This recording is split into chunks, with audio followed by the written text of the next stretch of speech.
Blumenthal, Ms. Blunt-Rochester, Mr. Booker. Okay, thank you.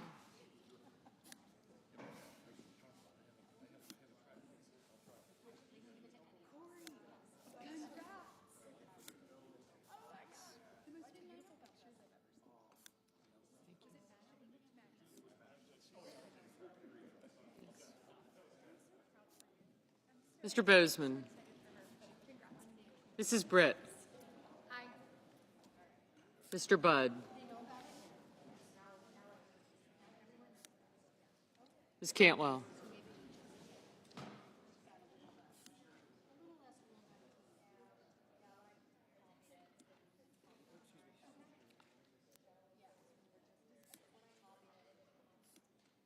Thank you.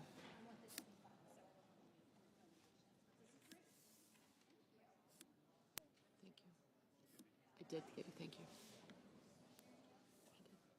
Yeah, hold on a second. Mrs. Capito, Mr. Cassidy, Ms. Collins, Mr. Coons, Mr. Cornyn, Ms. Cortez Masto, Mr. Cotton, Mr. Kramer, Mr. Crapo, Mr. Cruz, Mr. Curtis, Mr. Daines, Ms. Duckworth, Mr. Durbin, Ms. Ernst, Mr. Fetterman, Mrs. Fisher, Mr. Gallego, Mrs. Gillibrand, Mr. Graham, Mr. Grassley. Thanks. Mr. Haggerty, Ms. Hassan, Mr. Hawley, Mr. Heinrich, Mr. Hickenlooper, Ms. Hirono,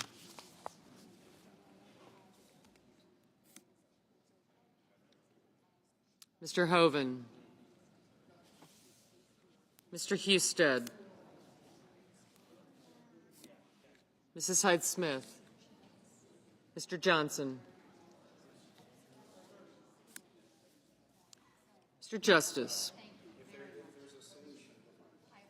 Mr. Kane, Mr. Kelly, Mr. Kennedy, Mr. Kim,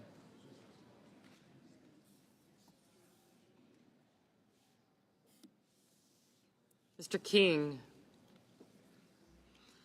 Ms. Klobuchar, Mr. Langford, Mr. Lee, Mr. Lujan. Thanks. No. Ms. Lummis, Mr. Markey, Mr. Marshall, Mr. McConnell, Mr. McCormick, Mr. Merkley, Mrs. Moody, Mr. Moran, Mr. Marino, Mr. Mullen, Ms. Murkowski,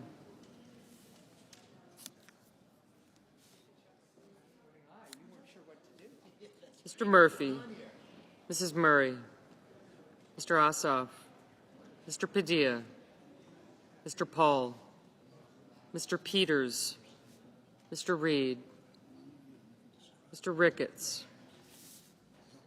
Thank you. Mr. Risch, Ms. Rosen, Mr. Rounds, Mr. Sanders, Mr. Schatz, Mr. Schiff, Mr. Schmidt, Mr. Schumer,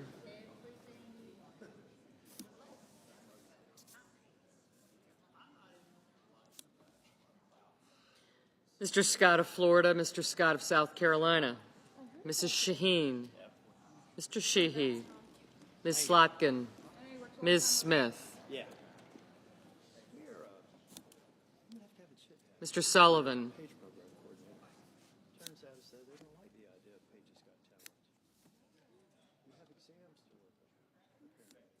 Mr. Thune, Mr. Tillis, Mr. Tuberville, Mr. Van Hollen, Mr. Warner, Mr. Warnock, Ms. Warren,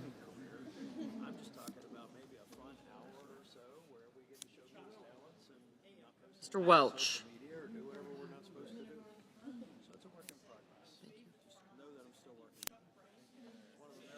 Mr. Whitehouse, Mr. Wicker, Mr. Wyden, Mr. Young,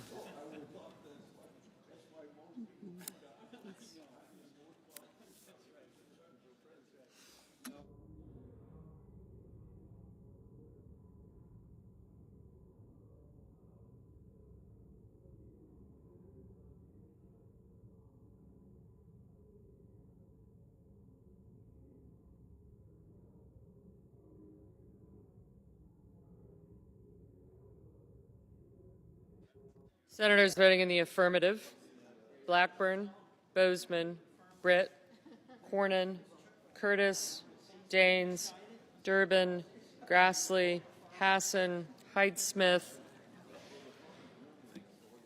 Johnson, Kane, King, Lankford, Lee, McCormick, Moody, Mullen, Peters, Ricketts, Risch, Scott of Florida, Tillis, and Tuberville. Ms. Lummis? Ms. Lummis, aye. Mr. Rounds, aye. Mr. Graham, aye. Senators voting in the negative: also Brooks, Baldwin, Bennett, Blumenthal, Blunt-Rochester, Booker, Cortez Masto, Gallego, Gillibrand, Hickenlooper, Hirono, Kelly, Kim, Murphy, Murray, Ossoff, Padilla, Sanders, Schatz, Schiff, Slotkin, Smith, Van Hollen, Warnock, and Warren. Mr. Whitehouse, aye. Mr. Marino, aye. Mr. Heinrich, no. Mrs. Fisher, aye.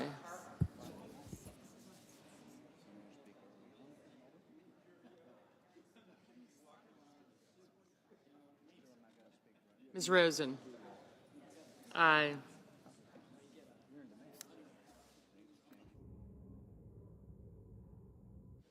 Mr. Lujan, no.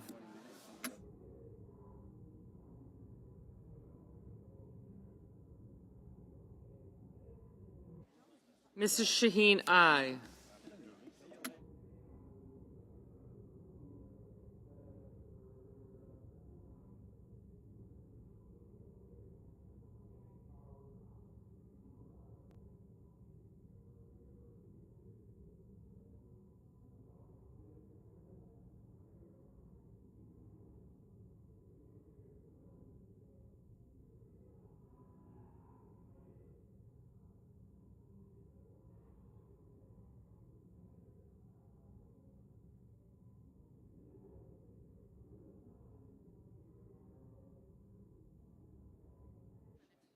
Mr. Coons, no. Mr. Reed,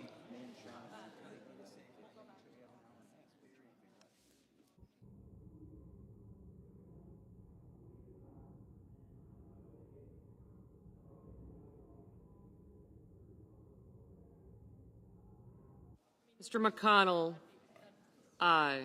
Mr. Reed, no.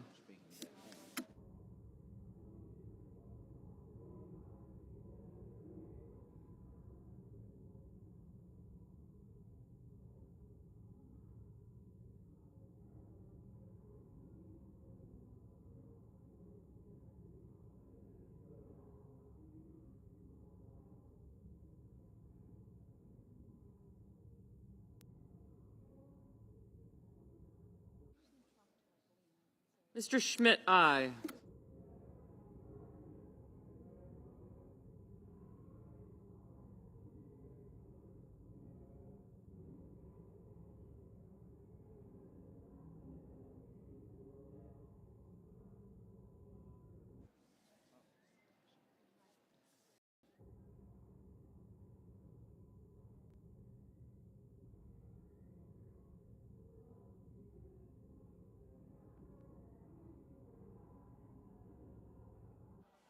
Mr. Markey, no.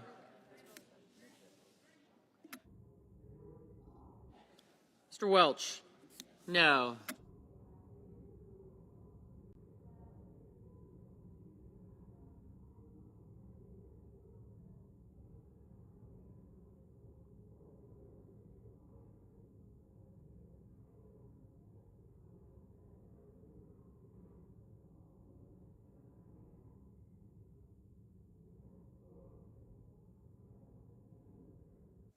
Mr. Sheehy, aye.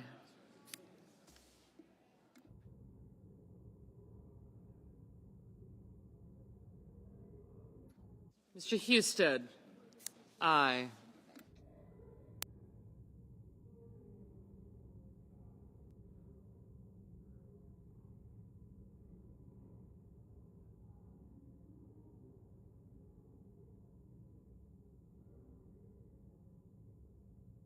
Mr. Budd, aye.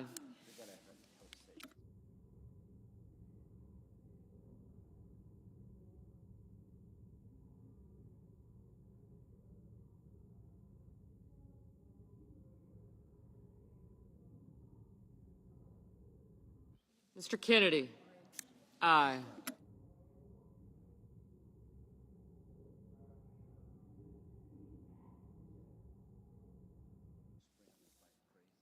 Ms. Duckworth, no. Mr. Kramer, aye.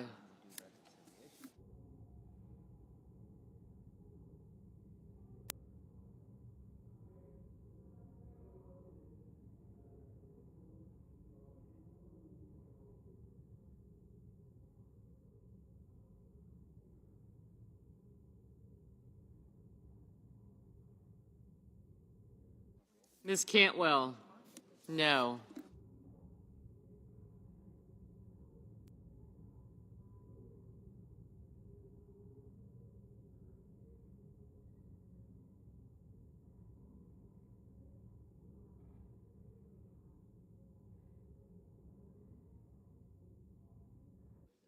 Mr. Hawley, aye.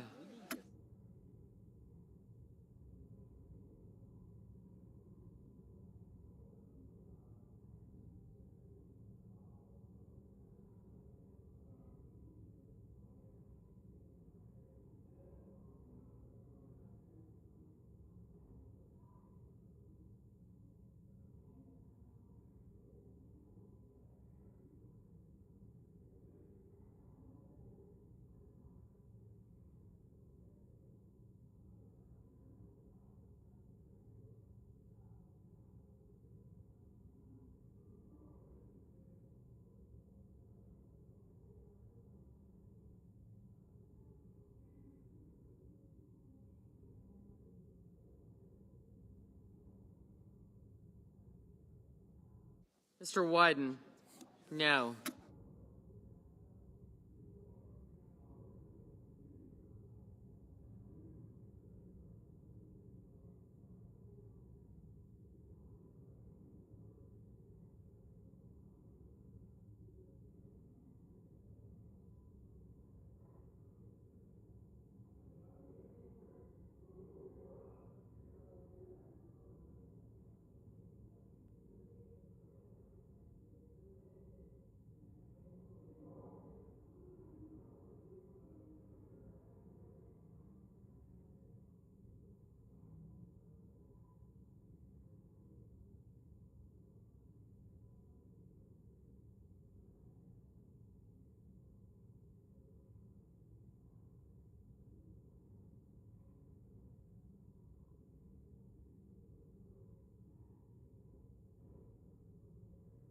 Mr. Marshall, aye.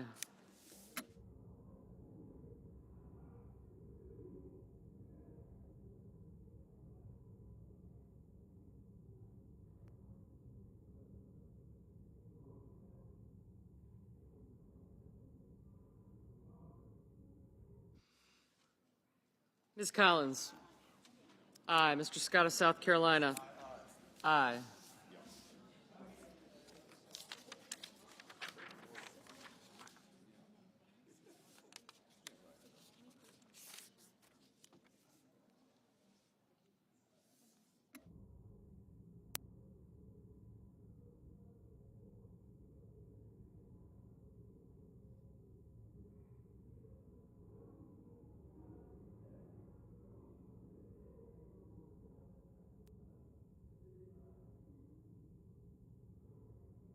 Ms. Klobuchar? No.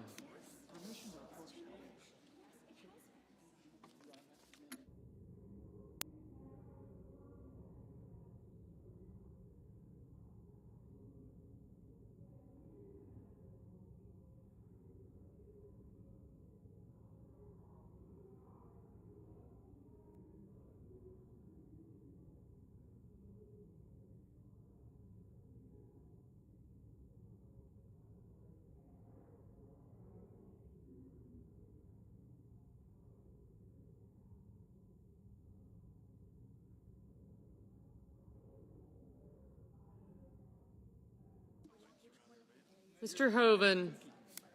Aye. Mr. Merkley, no.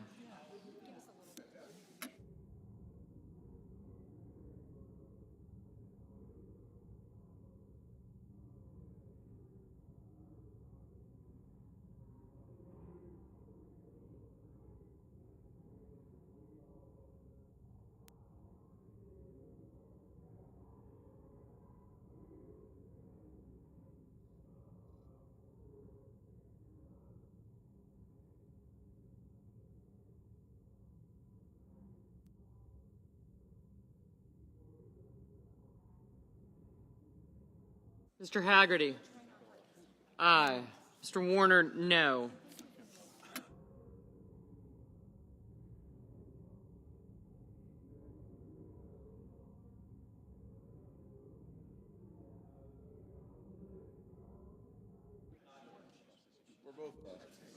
Mr. Sullivan, aye. Mr. Wicker? Aye.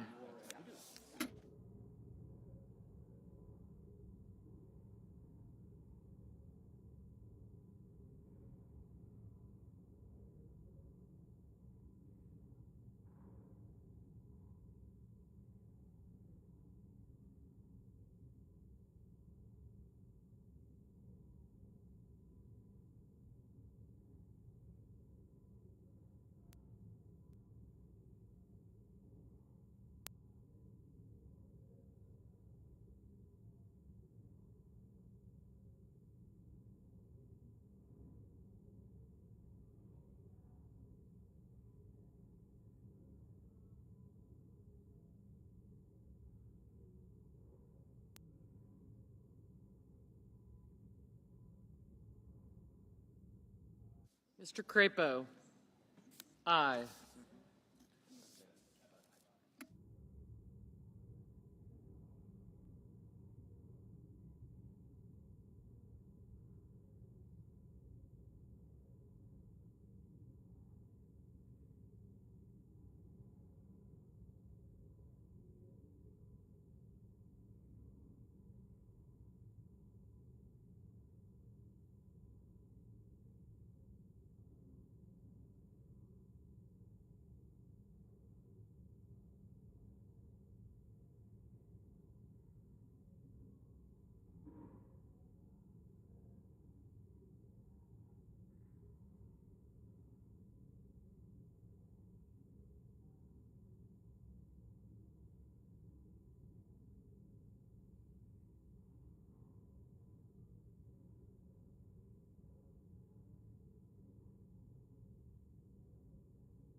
Mr. Cassidy, aye.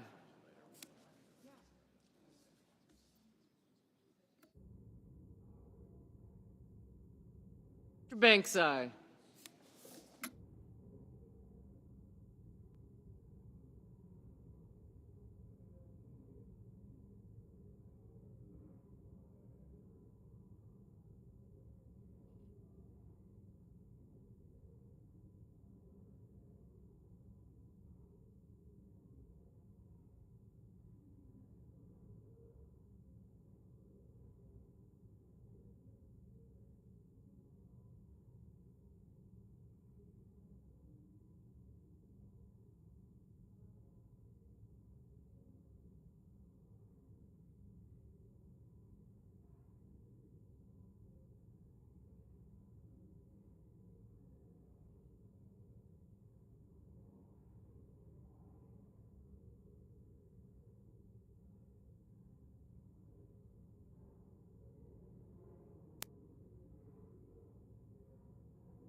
Mr. Paul, aye.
Mr. Schumer, no.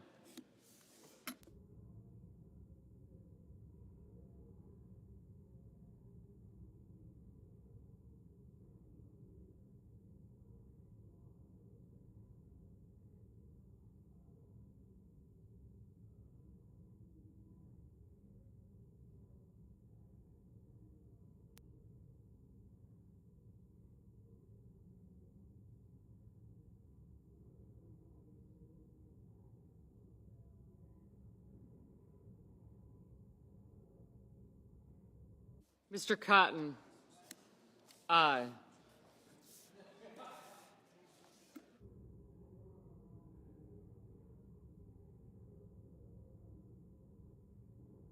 Mr. Barrasso, aye.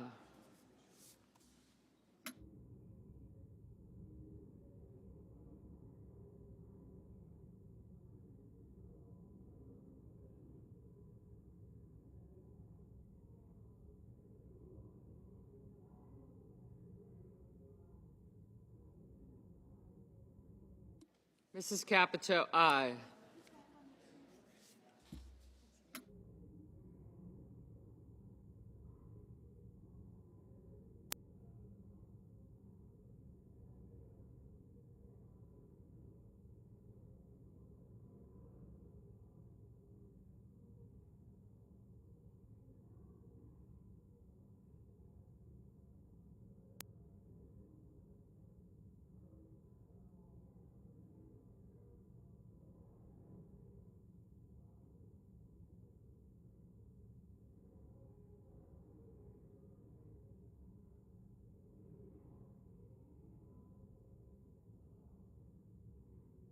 Ms. Ernst, aye.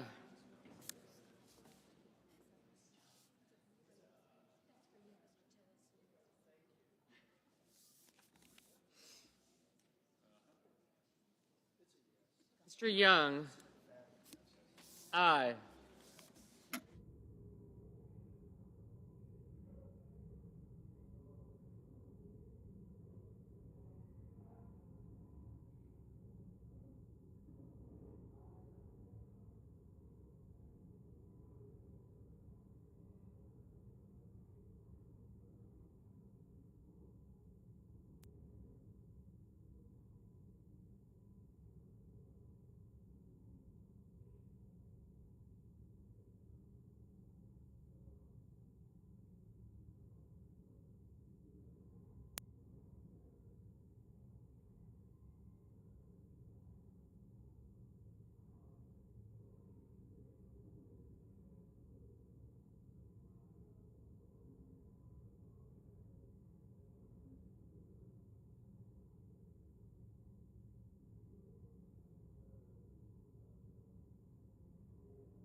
Mr. Justice, aye.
Mr. Thune, aye.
Mr. Moran, aye.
Ms. Murkowski, aye.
Mr. Fetterman, no.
On this vote, the yeas are 60, the nays are 39. The nomination is confirmed. Under the previous order, the motion to reconsider is considered made and laid upon the table, and the President will be immediately notified of the Senate's action. Mr. President, I move to proceed to legislative session. The question is on the motion. All in favor say aye. Aye. Those opposed, no. Thank you. The ayes appear to have it. The ayes do have it. The motion is agreed to. Mr. President, I move to proceed to executive session to consider executive calendar number 3, SRES 520. The question is on the motion. All in favor say aye. Aye. Those opposed, no. The ayes appear to have it. The ayes do have it. The motion is agreed to. The clerk will report the resolution. Executive calendar number 3, Senate Resolution 520. Executive resolution authorizing the en bloc consideration in executive session of certain nominations on the executive calendar. Mr. President, I send a cloture motion to the desk. The clerk will report the cloture motion. Cloture motion. We, the undersigned senators, in accordance with the provisions of Rule 22 of the Standing Rules of the Senate, do hereby move to bring to a close debate on executive calendar number 3, SRES 520, an executive resolution authorizing the en bloc consideration in executive session of certain nominations on the executive calendar signed by 17 senators as follows. Mr. President, I ask consent that reading the names be waived, Without objection. and I ask unanimous consent that the Senate resume legislative session. Without objection. Mr. President, I move to proceed to calendar number 136, H.R. 4016. Clerk will report. Calendar motion to proceed to calendar 136, H.R. 4016, an act making appropriations for the Department of Defense for the fiscal year ending September 30, 2026, and for other purposes.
Virginia.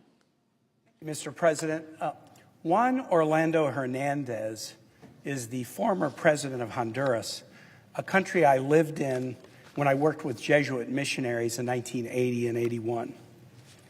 In a landmark criminal prosecution, he was convicted by a jury in an American federal court of a massive conspiracy to traffic more than 400 tons of cocaine into the United States while he was president of this very poor country. Trial testimony included a witness who quoted Hernandez saying that he wanted to shove drugs right up the nose of the gringos, and they're never even going to know it. The case against Hernandez began when Donald Trump's Department of Justice prosecuted his brother Tony in 2019.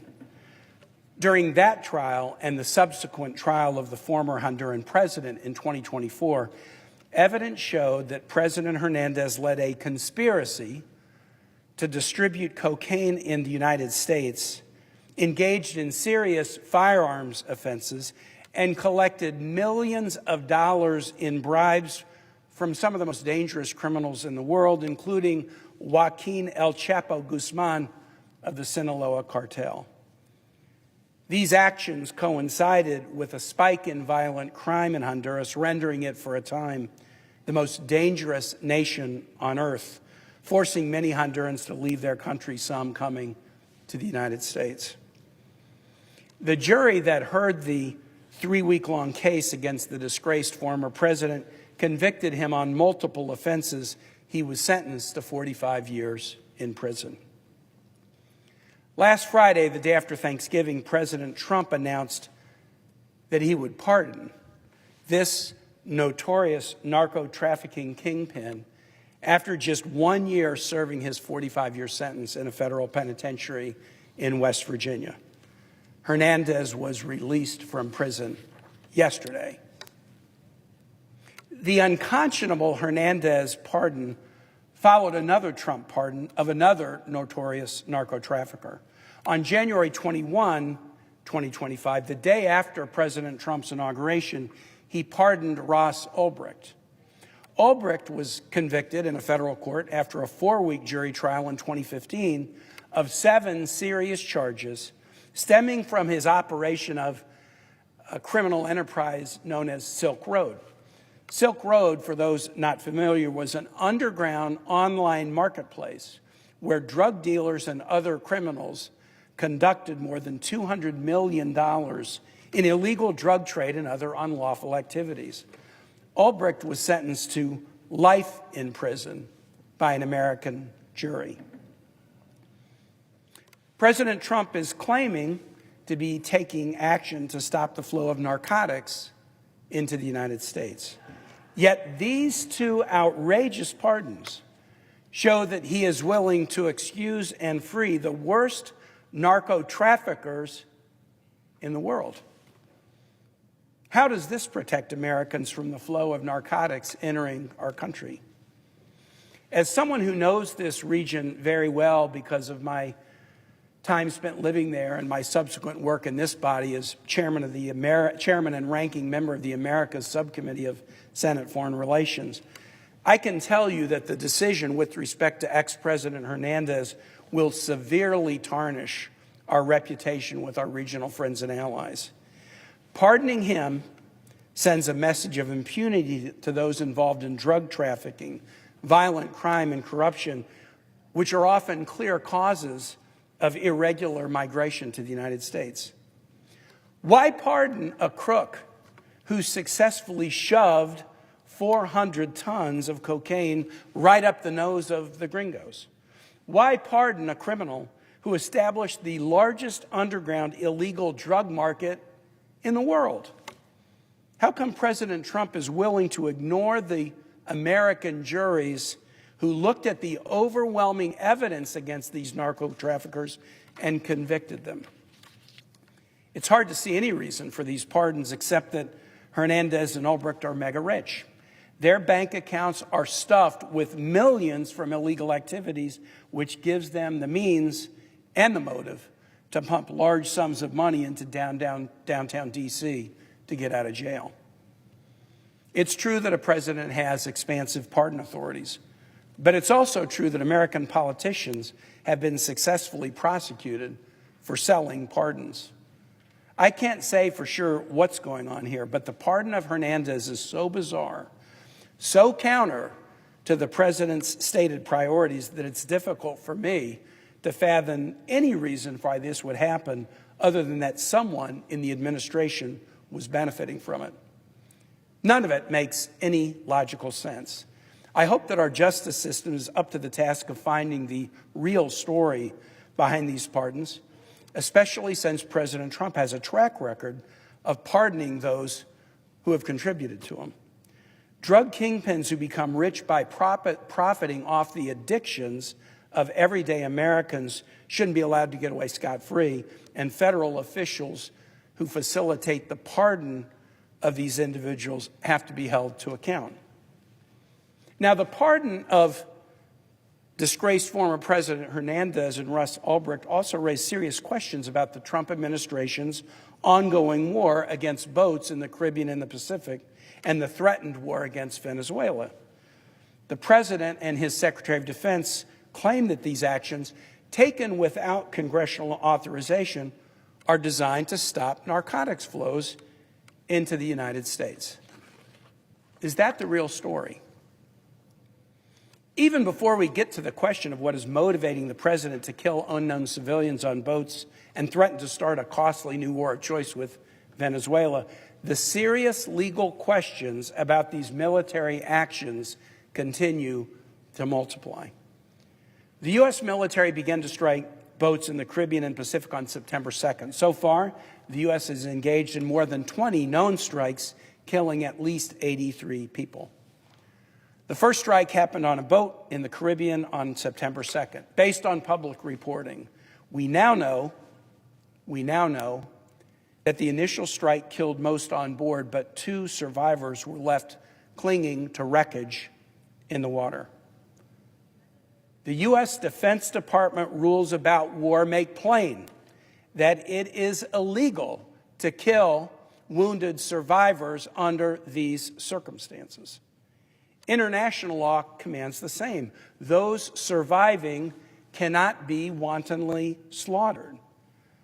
And yet, acting pursuant to an alleged order from the Secretary of Defense to, quote, kill everybody, close quote, U.S. Special Forces returned to kill the 2 survivors and hid the fact from Congress and the American public for more than 2 months until enterprising journalists broke the story last week. On September 10, I led a letter with 25 Senate colleagues directly to the president, asking basic questions about the military strikes. We sought evidence that those on board the boats were combatants or narco-traffickers. We asked for the legal rationale justifying such military action without congressional approval. We inquired why the military was striking boats to kill all on board without interdicting the traffic and using the arrest of the civilians and the seizure of drugs to build criminal cases against drug kingpins. We have not yet received sufficient answers to these basic questions. The Armed Services Committee held a single classified briefing with administration officials on October 1. As a member of the committee, I attended the briefing. I'm not allowed to discuss the facts that I learned in that briefing, but I can say the following. The briefing did not provide us with the legal rationale justifying the strikes. The briefers did not provide us with concrete information about the identity of the individuals killed or the groups targeted with the strikes. The briefers would provide no information about the policy for determining when boats would be attacked rather than interdicted. Eventually, after weeks and weeks of pressure, the administration finally allowed senators to read in the skiff the classified legal rationale it prepared to justify these military actions. By the time senators charged with overseeing military operations and providing the budget for national defense were allowed to review the legal rationale, the strikes had been underway for nearly 2 months. I've reviewed the legal rationale, but because the administration continues to call it classified, I'm not allowed to disclose its contents. But I can say the following. The legal rationale is weak. It misinterprets and misuses historical materials regarding the Constitution's allocation of war powers. Its analysis of the domestic law allowing presidential action is flimsy and would essentially repeal the careful language used in the Constitution and further clarified in the War Powers Act, vesting Congress, the Article I branch, with the power to initiate war. And its analysis of international law justifying these military strikes is frankly embarrassing. I can also say this: nothing in the rationale that senators can read in a classified setting would allow any military action against the nation of Venezuela. The dangerous nature of the administration's legal rationale and strategy are magnified by a series of events that have happened in the last 3 months. Before the strikes even began, public reporting has it that the senior judge advocate general, the chief legal officer in Southcom, raised serious concerns about the legality of these strikes in August. On October 1, when the Department of Defense briefed the Senate Armed Services Committee about these strikes, they neglected to bring any uniformed officers or personnel from Southcom to the briefing. This fact was an immediate red flag and tip-off that there was deep division within the ranks about the legality of this current military operation. On October 16, the military struck a vessel and recovered 2 survivors. The survivors were then returned to their homes in Colombia and Ecuador and released. Well, wait a minute. If they were narco-traffickers, why weren't they arrested and prosecuted? If they weren't narco-traffickers, was a mistake made? Were mistakes made in the other strikes? Were they innocent of wrongdoing? Was the case against them so flimsy that it wouldn't stand up in a court, and that's why they were not arrested but instead released in their home countries? The administration's refusal to share any information about who has been killed, paired with the lack of prosecution of these 2 individuals, raises serious concerns over exactly who is being killed and why. In mid-October, Southcom Commander Admiral Bull Halsey announced his premature retirement from the military.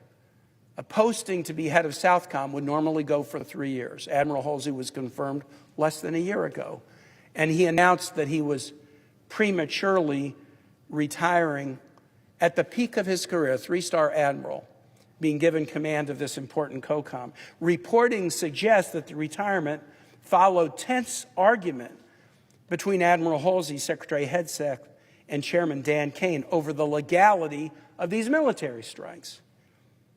At around the same time, the Pentagon announced that the operational responsibility for the military strikes was being transferred from Southcom, where their chief legal officer and apparently their commander had raised questions about legality of killing civilians on open seas. The responsibility was being transferred from Southcom to the Special Operations Command.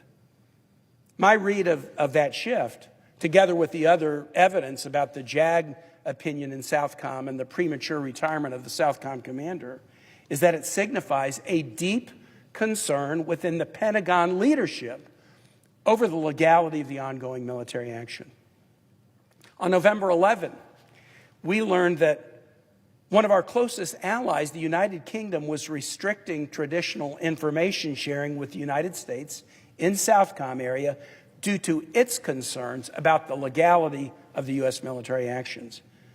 The UK has fought alongside us in Iraq, Afghanistan, and all over the world, but they are not participating in intelligence sharing on this particular American military mission. Just last week, we learned that the first strike left survivors who were then killed on orders from Secretary Hegseth, the U.S. has, in the past, prosecuted such actions as war crimes, beginning with the Nuremberg trials and heading forward into the current era. Over the weekend, President Trump announced that he was closing Venezuelan airspace.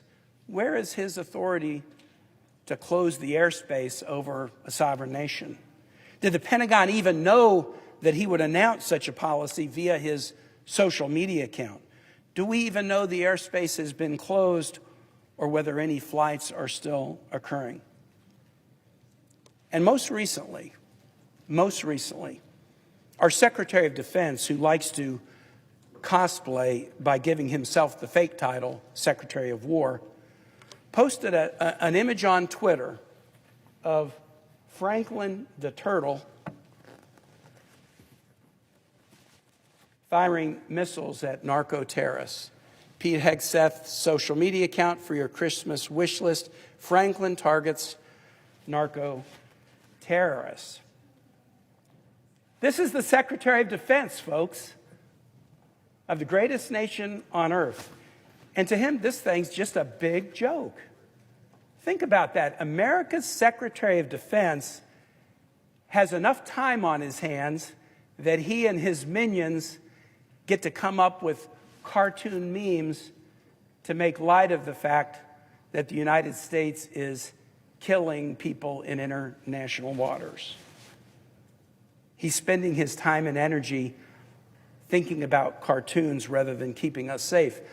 And I just have to ask this. I was intrigued at this particular detail. There's a great biblical phrase that says, from the fullness of the heart, the mouth speaks. So something that you're feeling inside tends to come outside of your mouth, even if it's somewhat unintentional. Why Franklin? I mean, if you're going to do a cartoon, like Franklin is a Canadian cartoon. Why not Scooby-Doo or Peanuts or, Snoopy? I mean, why Franklin? Of all the cartoon figures that Pete Hegseth could spend time imagining into an AI-generated cartoon making fun of killing narcos, why Franklin? Well, I don't know the answer to that. Secretary Hegseth does, but I have an intuition. Check and see the name of the Special Forces commander who Secretary Hegseth is now trying to blame for the second strike killing struggling civilians in international waters. This is no way to wage war.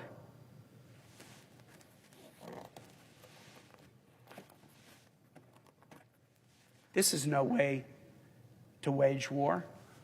Orders of dubious legality offered by civilian leaders of questionable judgment are leading to dozens of anonymous deaths, division within the U.S. military, and tension with our allies. And the administration's actions are risking the careers of officers and troops, many having served for decades with great distinction, who face the life and death question of whether to obey a superior or follow the law, follow the clear law. All this is occurring with an administration hell-bent on hiding from Congress and the American public the actual facts, strategy, and legal justification for its actions. America is not supposed to be at war based on a presidential say-so. Abraham Lincoln said it well when he was a member of Congress in 1848. The reason why the Constitution has given the war-making power to Congress was because kings have always been involving and impoverishing their people in wars. This, our Constitutional Convention understood to be the most oppressive of all kingly oppressions. And they resolve to so frame the Constitution that no one man should hold the power of bringing this oppression upon us. No one man should hold the power of bringing this oppression upon us. It is past time for Congress to reclaim its role in the decision on whether to initiate war. The framers in 1787 wouldn't allow George Washington to make these decisions on his own. We shouldn't allow our current president, a man perfectly comfortable pardoning a convicted criminal who boasted about shoving drugs up the gringos' noses, to make such a decision on his own. It's time for Congress to reassert the role that was handed to us in a sacred way in the Constitution in 1787 and exercise oversight over this mushrooming military operation in the Americas. And with that, Mr. President, I yield the floor, and I note the absence of a quorum. Clerk will call the roll. Ms. Alsop-Brooks.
Mr. President, The senator from Utah, I ask unanimous consent to suspend the quorum call. without objection. Mr. President, it is a shame that we don't have more of an opportunity to pass more bills, particularly bills that are uncontroversial. This is an opportunity that we should take to pass non-controversial bills every time we get the chance. We have 4 bills coming out of the Energy and Natural Resources Committee that we can, and I believe we should, pass today. Bills with no substantive objections that I'm aware of. Bills that have been cleared by both parties in the Senate. Bills that will have positive impact for Americans, Americans that the bills themselves were designed to serve. And yet, sadly, I'm anticipating an objection today when I offer those up for passage. So why am I anticipating an objection?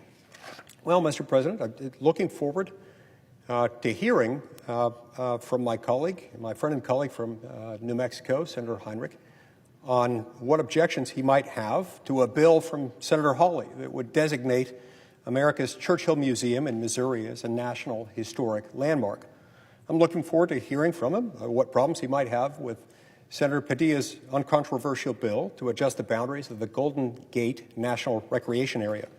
Looking forward to hearing what changes he would propose to Senator Husted's bill, which simply adjusts the boundaries of the Dayton Aviation Heritage National Historical Park, or what he thinks would be harmed by passing a bill from Senator Gillibrand and Minority Leader Schumer, his own colleagues on the other side of the aisle, that would establish the Fort Ontario Holocaust Refuge Shelter National Historical Park. Mr. President, all the bills that I'm offering have passed out of this body and did, in fact, pass out of this body last year with unanimous support, not just bipartisan, but unanimous support. All are locally supported. All should be passed today. But I fear they might not be, and I'm really looking forward to why, looking forward to hearing why my colleague might want to stop these. Because if there are real substantive objections to these bills, any of them, bring them forward. I'll be the first to work with him or others who may have concerns on those. Perhaps then we can work to improve the bill and resolve what concerns might exist around it to get it to a place where everyone's happy with it and where we can get something done for the American people. After all, this is the business of lawmaking. But, Mr. President, I don't think we're likely to hear substantive objections today. Based on what I've heard, I don't anticipate that my friend and colleague, Senator Heinrich, will offer substantive objections or changes that he wants made to these particular bills. I hope I'm wrong. But if he doesn't have any problems with the substance of the bills, then why not let them pass? Well, there is a tendency sometimes exhibited in the Senate, and I've seen it done by people of both political parties and by members at different ends of the political continuum from time to time. When members want leverage, sometimes they will reach for whatever is popular, in some cases even what is uncontroversial. Now, during the shutdown, we saw a parallel use of the technique, with some using air traffic controllers, TSA officers, and Coast Guard families as pressure points because the public trusted those people and needs the services that they routinely and uniquely perform. And sometimes members, again, of both political parties and of every political persuasion will sometimes use popular bills the same way. In other words, they'll oppose popular, non-controversial bills, not because they are controversial or unpopular, but because they are uncontroversial and popular. They're blocked because their broad support makes them useful cargo for a lands package or another aggregated legislative vehicle packed with measures that might not withstand scrutiny under the light of day if they were considered on their own, or even when paired with a small handful of other bills. Instead of moving bills off the floor one by one or two by two in a transparent bipartisan process, Some would prefer a really big omnibus package, often prepared by staff behind closed doors, where only a few senators and no members of the public are participating or even allowed to participate. Then members are told to take it or leave it in its entirety, up or down, binary choice. No other option, no amendments, no adequate time for debate. Simply take it all or leave it all, even the uncontroversial and the popular. Now, this puts many of us, particularly those of us from public land states, like Utah, where the federal government owns 2/3 of the land, in a difficult position. In states like mine, almost every action requires some sort of mother may I from the federal government. This is not a process that can continue, at least not one that can continue without causing a lot of other problems. So as chairman of the Senate Committee on Energy and Natural Resources Committee, I've set out to change that. I've set out to, at least with regard to non-controversial bills that have passed the Senate in the last year unanimously, it's a good place to start, where there is consensus, because there is consensus. I've made clear that my aim was to build on the progress from last year when this body passed out 41 bills. And to that end, I've suggested that we should start by passing the bills, at least a few of them, paired Republican and Democrat bills at the same time, bills that passed the Senate unanimously last year, including bills that the ranking member himself agreed to less than a year ago. And again, if there's a policy objection, then let's hear it. I'm more than willing to work with to address whatever substantive objections there might be. But these bills should pass in the light of day, where every member, Republican or Democrat or independent, can be part of the process. Mr. President, this has been going on back and forth in one way or another for a few months. In May, I came to the floor and asked unanimous consent to pass 2 Republican bills alongside 2 Democrat bills, both of which, like the bills that are at issue today, passed the Senate unanimously last year. Now, this drew an objection from the other side of the aisle. In July, I came to the floor again and offered to work with the ranking member on these bills. I offered 2 additional Republican and 2 Democrat bills that passed out of this body last year, also with unanimous support, and it drew the same objection. Now, as always, I've offered to work with the ranking member and the minority if they have any substantive concerns on any of these bills, and I make that offer again now. But as you may see in just a moment, as I suspect we'll see, I can't tell the future, that I haven't heard any substantive policy concerns with them. Now, a small minority of members who want to block bills, including bills supported by, introduced by, sponsored by members of their own caucus, just because they want them in a broader package, isn't going to cut it. Now, 2 weeks ago, you had the junior senator from Alaska, Senator Sullivan, came to the floor and asked consent to pass his bill to give Alaska Native Vietnam veterans the land they earned and have long been owed. At the request of Senator Padilla and the ranking member, Senator Sullivan, paired his bill with the bill from Senator Gallego, keeping it bipartisan. However, to the surprise of Senator Sullivan and the Native Vietnam veterans who were relying on the legislation, this too drew the aforementioned objection. Moving the goalposts. Again, that process isn't defensible. It's not sustainable. It's not going to work. It's not going to work for a whole host of reasons, including the fact that I've heard from our counterparts in the House of Representatives, including in a conversation as recently as just a couple of hours ago with Chairman Westerman, my committee chairman counterpart on the House of Representatives side, that this is problematic. They want them to come over, not as a big sewn-together package, but that as bills, even if passed while paired over here, will also be paired over there. Sometimes the concern is raised, well, then Democrat bills will suffer and atrophy over there while Republican bills are prioritized and passed to the exclusion of the Democrat bills. This is not true. In fact, because these bills are passed as a matter of course, routinely passed under suspension of the rules on the House side, and I believe suspension of the rules requires a supermajority of about 290 votes. These always end up getting paired together. You end up with Democrat-Republican balance as they submit them on the floor. So today I'll again ask the minority to work with me to pass both Republican and Democrat bills that yet again are non-controversial and have passed this body unanimously within the last year. These 4 bills are just the start.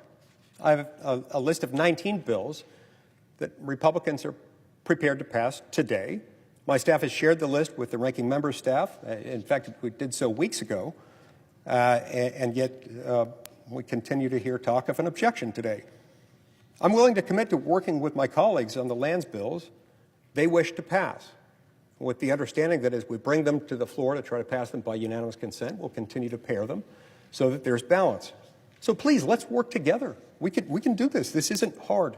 There's a lot in the legislative process that is difficult. The last thing we ought to be doing are making the areas where we do agree, where there is unanimity, to make that too part of the unresolvable conundrum of bills. And another thing happens. If we do this, it tends to slow down the process. Last year, there was an effort to try to sew a bunch of these together for one sort of year-end lands package. And one thing led to another, and we got to the end of the year, which was the end of the Congress. And as the list got bigger, it got more and more difficult to sustain it. Whereas if we go a little bit at a time, we pair a few Republican bills and a few Democrat bills, bring them forward, pass them by unanimous consent, little by little throughout the 2-year Congress, we're much more likely to be able to achieve passage, not just in the House, but also here. That's a recipe for success. But when we block stuff that's been passed unanimously, where there is no substantive policy objection, it's not the best way to serve those who elected us. The country faces huge challenges. And in many of those challenges, public policy consensus can be difficult, but not impossible to achieve, but much more difficult than it is with these bills, these unanimously passed bills just from last year. Things like, we've got healthcare prices that are soaring, our national debt's out of control. But how can we come together, Mr. President, as a legislative body to tackle these more vexing issues if we can't even agree to something as unanimously supported, as totally non-controversial, as a proposal to adjust the boundaries of the Golden Gate National Recreation Area and the Dayton Aviation Heritage National Historic Park?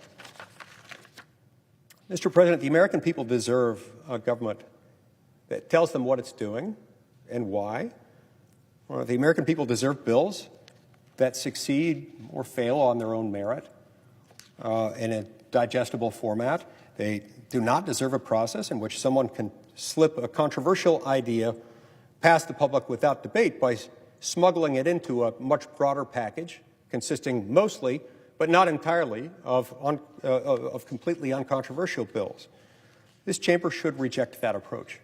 If nothing else, then because it has failed.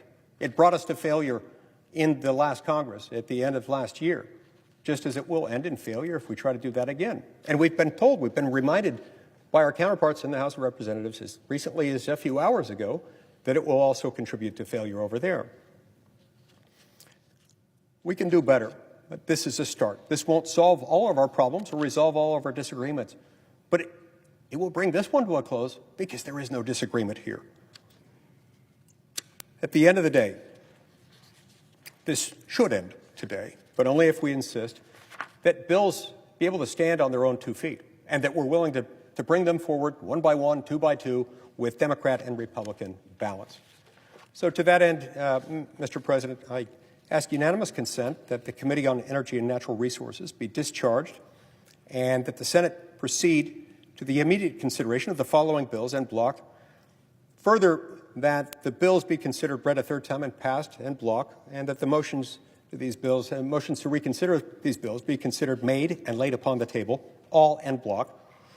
S-650, America's National Churchill Museum National Historic Landmark Act from Senator Hawley. S-432, the Fort Ontario Holocaust Refugee Shelter National Historical Park Establishment Act from Senator Gillibrand. S-2434, to amend the Dayton Aviation Heritage Preservation Act from Senator Husted. And S-1142, the Golden Gate National Recreation Area from Senator Padilla. Is there an objection? Mr. President, Senator from New Mexico. reserving the right to object, Mr. President, what we have in front of us are 4 bills, 2 Democratic and 2 Republican.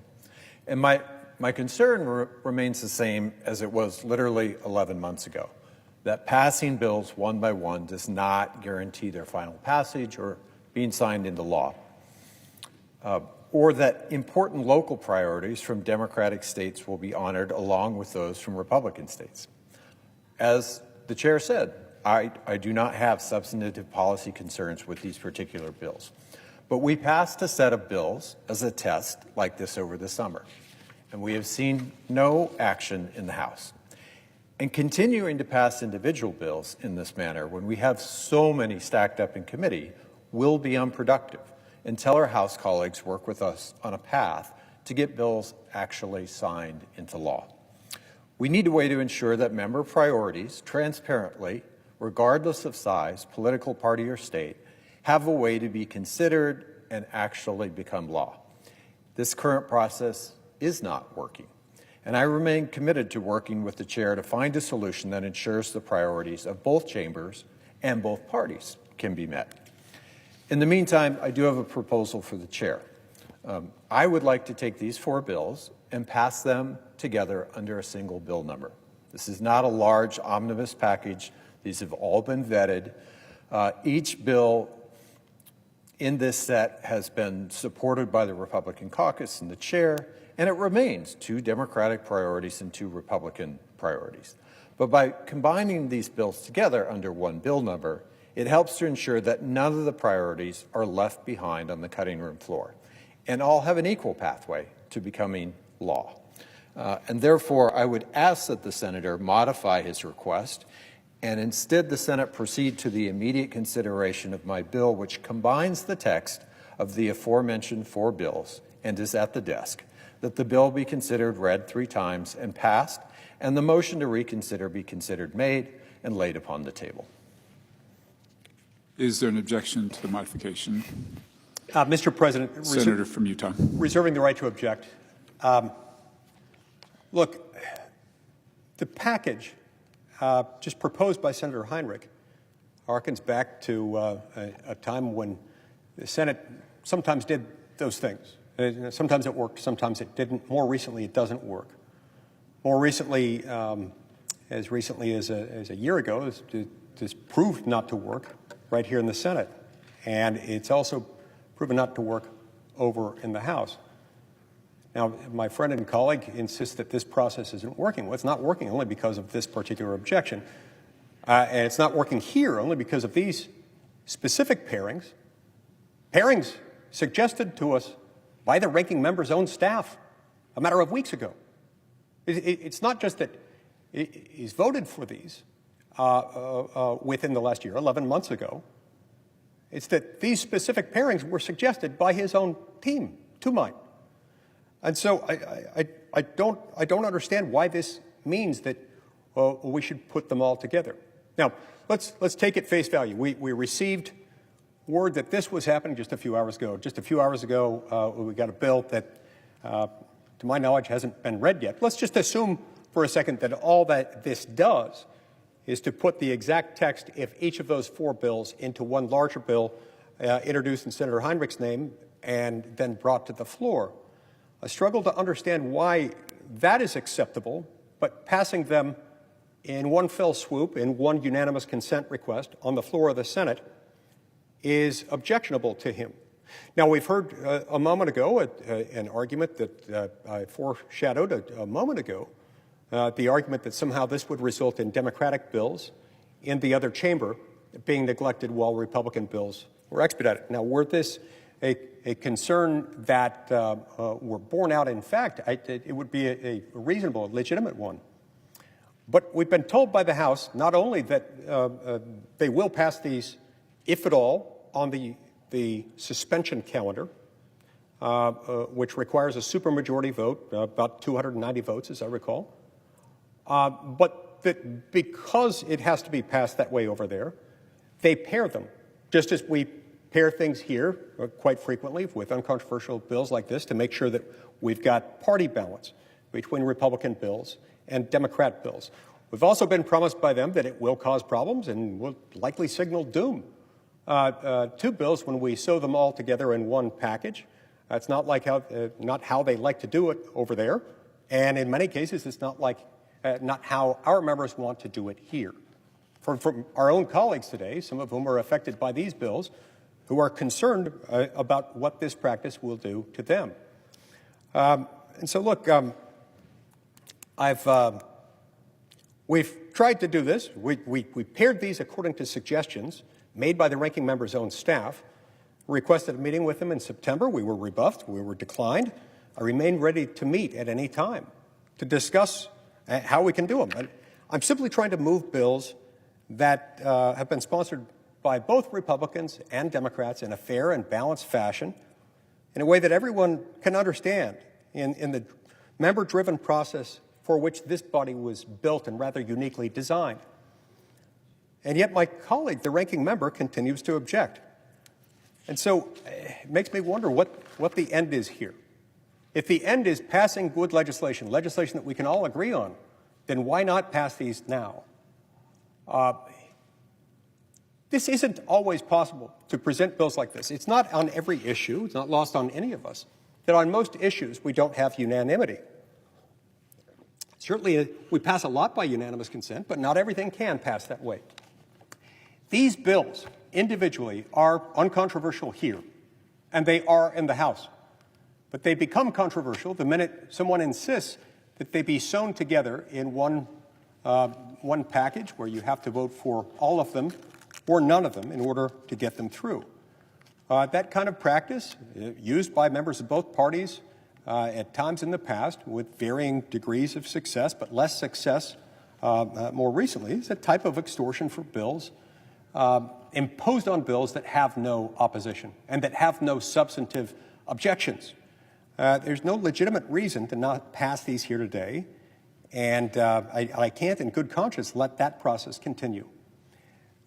I'll work with any member, Republican and Democrat, including the ranking member, to move non-controversial bills and get them across the finish line for our constituents. And I'll be happy to do it with packages like these that are fair and balanced between the two parties. It's not an objection that's rooted in anything about these bills. It's just the vehicle by which they're presented. But if we have to sew them all together in one package, that's not going to work. It's not going to work here. It's not going to work on the other side of this building. And so I'll continue to come to the floor and try to move these, particularly these non-controversial bills that have passed unanimously within the last year. We'll be back to do this, but on this basis, for the reasons I've articulated, I object. The objection to the modification is heard. Is there an objection to the original request? Mr. President, The senator from New Mexico. I object to the original request. The objection is heard.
resolution, and then you're reading everything that's up tomorrow, and all the names are normal. Great. I'm illiterate, so you may have to. Mr. President, The senior senator from Utah. I ask unanimous consent that the Senate be in a period of morning business with senators permitted to speak therein for up to 10 minutes each. Without objection. Mr. President, I ask unanimous consent that the Committee on the Judiciary be discharged from further consideration and the Senate now proceed to S-Res 512. The clerk will report. Senate Resolution 512 designating November 30th, 2025 as Drive Safer Sunday. Without objection, the committee is discharged, and the Senate will proceed to the measure. Mr. President, I ask unanimous consent that the resolution be agreed to, that the preamble be agreed to, and that the motions to reconsider be considered made and laid upon the table. Without objection. Mr. President, I ask unanimous consent that when the Senate completes its business today, it stand adjourned until 10 a.m. on Wednesday, December 3rd. Then following the prayer and pledge, the Journal of Proceedings be approved to date, the morning hour be deemed expired, the time for the two leaders be reserved for their use later in the day, morning business be closed, and the Senate proceed to executive session and resume consideration of the Orso nomination. Further, notwithstanding Rule 22, the cloture motions filed during Monday's session of the Senate ripen at 11:15 a.m. tomorrow. And if cloture is invoked on the Orso nomination, the Senate vote on confirmation of the nomination at 2:15 p.m. tomorrow. And if confirmed, the motion to reconsider be considered made and laid upon the table, and the President be immediately notified of the Senate's action. I further ask that following disposition of the Orso nomination, the Senate resume legislative session and be in a period of morning business with senators permitted to speak therein for up to 10 minutes each, and Senator Murkowski or her designee be recognized to make a motion to proceed to S.J. Res 91. Further, if the motion to proceed is agreed to, all debate time be expired and the Senate vote on passage of the joint resolution at a time to be determined by the Majority Leader in consultation with the Democratic leader on Thursday, December 4th. I further ask that following the vote on the motion to proceed to S.J. Res 91, the Senate resume executive session to consider the Rodriguez nomination, and the Senate vote on the motion to invoke cloture on the Rodriguez nomination at 4:30 p.m. tomorrow. Finally, if cloture is invoked on the Rodriguez nomination, the post-cloture time be expired and the Senate vote on confirmation of the nomination at a time to be determined by the Majority Leader in consultation with the Democratic leader on Thursday, December 4th, notwithstanding Rule 22. Without objection. Mr. President, if there's no further business to come before the Senate, I ask that it stand adjourned under the previous order. The Senate stands adjourned until 10 a.m. tomorrow.